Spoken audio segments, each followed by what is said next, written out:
ایسا آئلینڈ جہاں پہ ہم سے پہلے کوئی کبھی نہیں گیا. چلتے چلتے آپ کے سامنے اچانک آپ نے دیکھا ایک پنک کلر کی بال پڑی ہوئی ہے.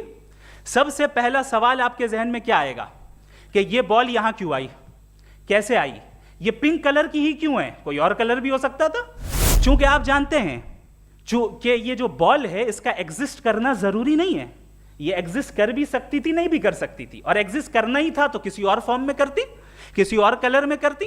اب آپ اس بال کو ایکسپینڈ کرتے چلے جائیں, ایکسپینڈ کرتے چلے جائیں, ایکسپینڈ کرتے چلے جائیں, یہاں تک کہ یہ بال یونیورس کے سائز کی ہو جائے. بتائیے کہ کیا سائز کے بڑھ جانے سے سوال بدل جائے گا؟ ہرگز نہیں بدلے گا.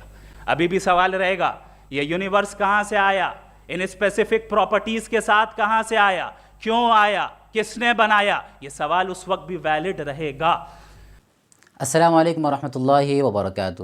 سب سے پہلے میں مفتی شمائل صاحب ندوی دامت برکاتہم کو دل کی گہرائیوں سے مبارکبادی پیش کرتا ہوں. ذرا آپ سوچیں, زمین پر کہیں یہ گیند, ایک گلابی کلر کی گیند رکھی ہوئی ہے, آپ کی نظر اس پر پڑ جائے تو آپ کے ذہن میں خیال آئے گا یہ گیند خود بخود تو بن نہیں سکتی, اسے ضرور کسی نے بنایا ہے. یہ سوال ہمارے اندر آئے گا. اسی طرح آپ غور کیجئے, اس گیند کی ایک رنگت ہے, اس کی ایک رنگ ہے, اس کا ایک نمونہ ہے کہ اس کو ایک ترتیب کے ساتھ اس بال کو بنایا گیا ہے. اس گیند کی ایک خاص شکل ہے, اس کی ایک رنگت ہے, باقاعدہ اس کی ایک ترتیب ہے. اور ہم کسی چیز کو باقاعدہ ترتیب سے دیکھتے ہیں, ترتیب سے اس کو دیکھتے ہیں تو ہمارے ذہن میں ضرور خیال آتا ہے کہ اس کو کسی نے بنایا ہے, اس کو کون بنایا ہے, اس کو کسی نے ایجاد کیا ہے, یہ ہمارے دماغوں میں آئے گا. اب ہم اصل بات کو سمجھتے ہیں. یہ ایک بال کو دیکھ کر ہمیں یقین ہو جاتا ہے کہ اس کا بنانے والا ہے. اب ہم یہاں پر اصل بات کو سمجھتے ہیں کہ ایک چھوٹی سی گیند کو دیکھ کر ہم سمجھتے ہیں کہ اس کو کسی نے بنایا ہے, اس کو کسی نے پیدا کیا ہے. تو پھر پوری دنیا میں ایک نظام ہے, ستارے ہیں, اپنی جگہ پر ہیں, ایک باقاعدہ قوانین ہیں, ایک نظام اللہ نے چلایا ہے, یہ نظام چلتا آ رہا ہے اور زندگی ایک ترتیب کے ساتھ آگے بڑھ رہی ہے.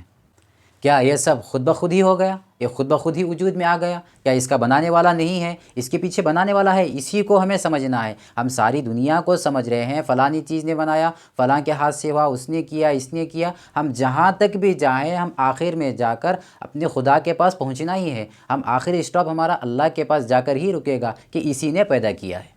سیدھی سی منطق یہ ہے کہ چھوٹا سا گیند اتنا بڑے سوالات پیدا کر سکتا ہے. جب اتنی بے حد, اتنی بڑی کائنات ہے تو سوال اور زیادہ پیدا ہو سکتے ہیں. گیند سادہ بنانے والا اس کو مان لیتا ہے, اس کو تسلیم کرتا ہے, اور کائنات بے انتہا پیچیدہ ہے تو بنانے والا کیوں نہ مانے. جو دماغ ایک چھوٹی سی گیند کو بنانے والے پر تسلیم کرتا ہے, اس کو قبول کرتا ہے, اور اسی دماغ کو پورے کائنات کو بنانے والے کو تسلیم کرنا چاہیے, اسے ماننا چاہیے, نہ کہ اسے انکار کریں. یہ مفتی شمائل صاحب نے گیند کی مثال دی تھی, لیکن جاوید اختر صاحب کو یہ بات ہضم نہیں ہوئی, یہ بات انہیں سمجھ میں نہیں آئی.